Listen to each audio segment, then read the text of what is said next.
anong nasa-sense mo? Wala pa rin. Wala kang magiging kabuluhan sa buhay ko. Magpadala ko. Iniwasan mo ba ako?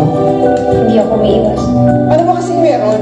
Aasta ka na parang ayaw mo sa akin, pero in-entertain mo naman ako. Tapos randomly, hinahawakan mo ako kung saan-saan, sa kamay, sa pisngi. Sabihin mo na lang sa akin kung ayaw mo sa akin o hindi. 2 araw pa lang tayo magkakilala. Ano bang klaseng tanong yan? Relax na kayo dyan. Akong bahala. Okay, Kasayat! Ginagawa mo ba yan lahat para na maging positive ka? Hindi ko lang kasi matanggapin na wala lang ako. Gusto kasi kita eh.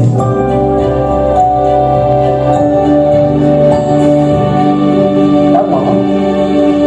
Hindi mo ako kinalapit? Hindi. Masama ka bang tao, Ruby? Pamali ko. Nananakit ka ba ng mga tao? May history ka ba ng pagiging violente at abusado?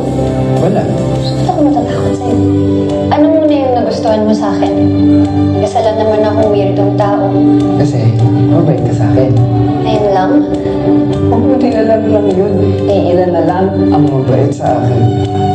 Pahawak na ulit? Ikaw bahala kung saan all access ang katawan mo para sa'yo.